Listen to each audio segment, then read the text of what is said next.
Hi everybody, welcome to this episode of Sharon's Home and Garden.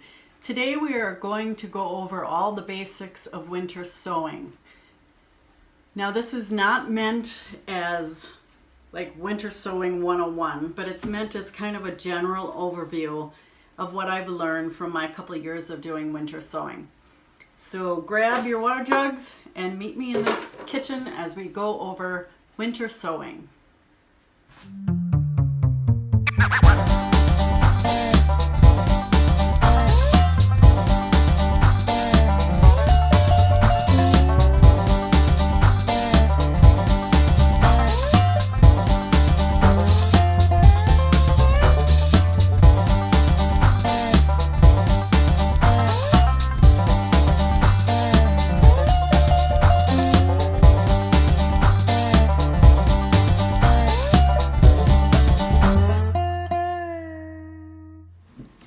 So the first question I imagine most people would ask is, why do winter sowing?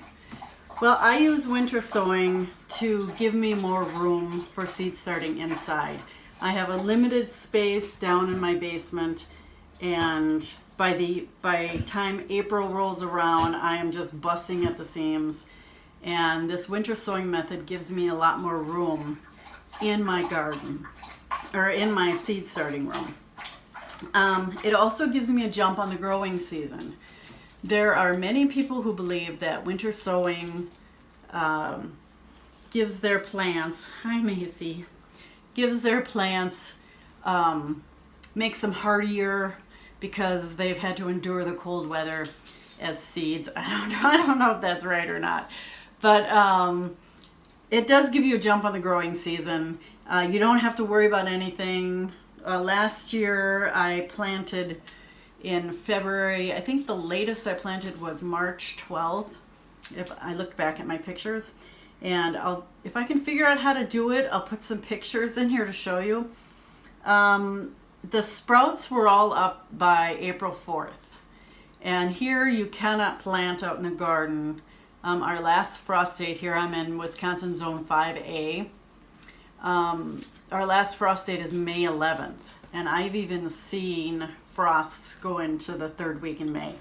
So, unless you're planting spinach and kale and all those really broccoli, those plants that can actually take a freeze, not a hard freeze, but a freeze, and still survive, you can't even get in the ground here until May. So, and then I was ready to put my plants in the garden by 5/12, the cold crop plants. Unless you're planting under cover, there's a lot of asterisks in there.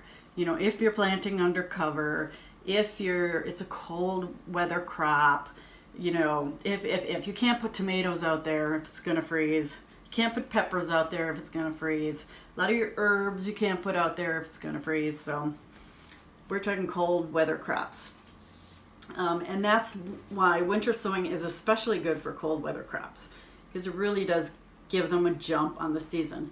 Sometimes I can't get into my garden beds until, end of April. And a lot of these things can be planted the beginning of April, even if, the ground is still pretty cold. But in my zone here, I can't do that.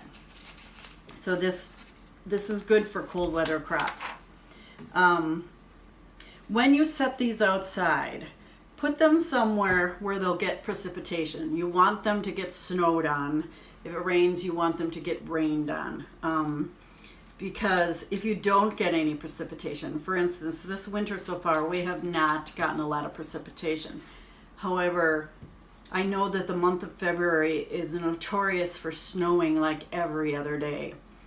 Last year I didn't need to water my jugs at all. I keep looking over that way because that's where my garden is.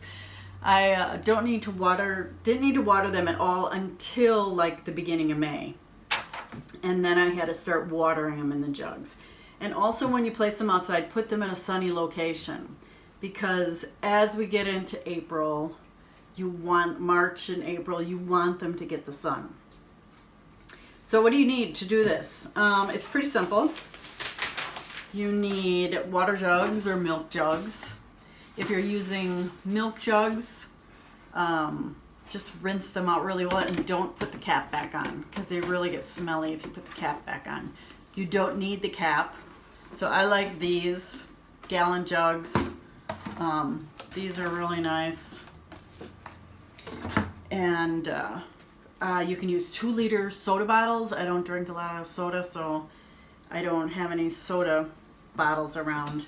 I even tried in like coffee cups from, you know, like the 32-ounce soda coffee cups, and you can leave the lid on, and I even got plants to grow in those last year. So this year I'm just sticking to 1-gallon water jugs. You need a drill bit or a drill with a 1/4-inch drill bit. I use a 1/4-inch to drill the holes in the jugs.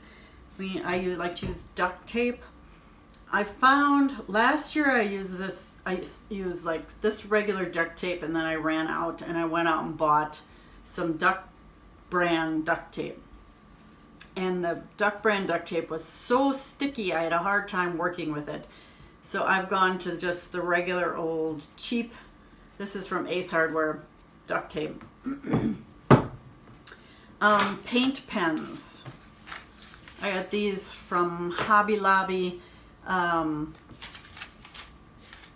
If you use like a Sharpie, like this kind of a thing, it will fade with the sun, because what you're going to do is you're going to write what you have on here using the paint pens and the date you winter sowed it, and then I also write on a tag and put it inside, because sometimes the sun can really fade this paint, or something could happen to it, who knows. But you want to know what's inside, and last year I had no idea what I was planting.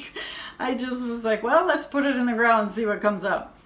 So because I used a Sharpie, don't use a Sharpie, use a paint pen for that. And then you need some labels. I like to use these labels. I got these on Amazon. They were like $6 for 100 of them or something like that. They work really well. You're going to put these inside the jugs. And then a pair of scissors. And last but not least, some potting soil. And this is my potting soil of choice. This Pro Mix potting soil. You want a really good potting soil because this is all the soil they're going to be getting for months, your seeds, for months. And when I do this, I really like to use a really good potting soil. So I love this Pro Mix. It's $6.99 a bag for this size bag, 1 cubic foot. You can get a 2 cubic foot bale, which ends up being 4 cubic feet, for $13.99 at Menards. So I bought a couple bales too. So what am I planting this year? I like to plant my melons, my cucumbers, my zucchini, the chards, kale, kohlrabi, pak choi does really well, cabbages do really well. Last year I was so surprised that my tomatoes did really well. I got 100% germination rates, and they were sitting outside since February. I couldn't believe that. I did not do very well with peppers. I'm going to try that again. I want to see if it was a fail on my part or if the peppers just don't like winter sowing. We'll find out. It's only going to cost me a couple seeds and a couple jugs. Squashes do really well. I got really good squash crops using the winter sowing. And something new to my garden this year is going to be eggplant. So that's kind of generally what I'm going to be planting. What am I not planting? I'm not going to plant anything that grows really fast, such as radishes. I'm not going to plant spinaches. I'm not going to plant lettuce. I'm not going to plant carrots because carrots don't like to have their roots disturbed, so I'm not going to plant those. I'm not going to do flowers. And anything you would normally direct sow, such as peas and beans, where you can just sow them out fairly early, put them under the ground even before your last frost date. I don't bother. They don't like to have their roots disturbed, so I don't bother doing winter sowing. So a lot of your quick growing plants and vegetables work perfectly well to still just sow in the ground. I don't start those as seeds either. So this kind of just gives me a little more room in my seed growing room, and I can just put this stuff out there and I don't have to worry about it. So let us get started and I will show you how to do this. So the first thing you want to do is prepare your jugs. It's got a little water in it. I drill 2 holes on the bottom, here and here.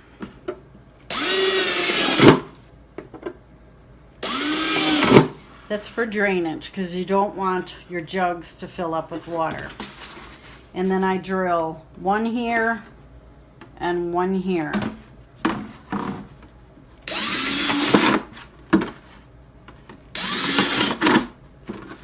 That way, if these 2 holes are plugged up, then the water will still drain out through these 2 holes. And then I put 1 hole like right here. And that's so I can get my scissors in there. So then I'm going to grab my scissors and I'm going to cut. I'm going to leave the middle of this together. So just about to the edge. And then I go up, over, down, and then so you have this. So it's still connected. Now I'm going to fill them with soil up to about here. So here I have one of these totes and it's filled with soil, potting soil, and I've made it very wet. Now in my seed starting video I said just get it damp enough so when you squeeze it together it holds its shape. Here you want it almost mud pie wet because this may be the only moisture they get for a while, so you want the soil to be really wet. And here's a jug that I've already filled. I've got about 3-4 inches of soil in there. Last year I didn't put enough soil in here and they dried out, so I made sure I put more soil. Actually, I'm going to put more in here. And you can see I'm using the lid here kind of as a workstation because this gets messy. So just kind of tap it down a little bit. Now you can put up to 9 holes in here, and I use a Sharpie for this. And with the chard, I don't know if you can see what I'm doing. I'm just making them about a 1/2 inch to inch deep. You can do 9 holes like that.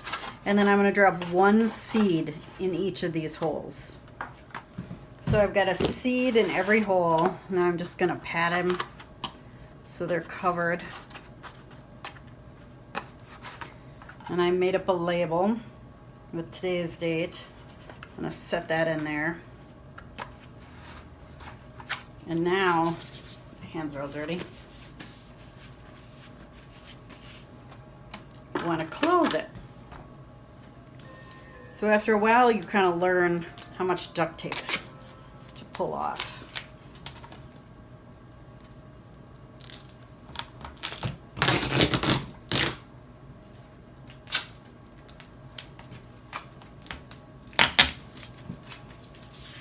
And I always like to start this here in the middle.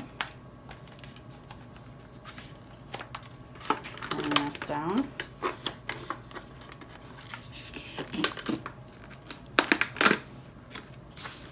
Around the back.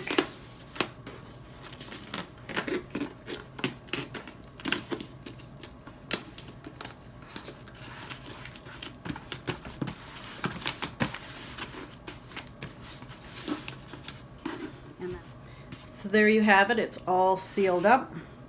See the drainage holes there.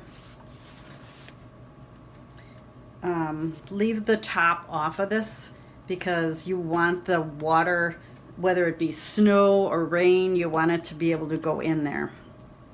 So there you go. Hopefully in a couple months we will have some Swiss chard plant. Thank you for joining me for this brief overview of winter sowing. I hope you give this a try. Even if you live in a climate where it doesn't snow, you can still do winter sowing.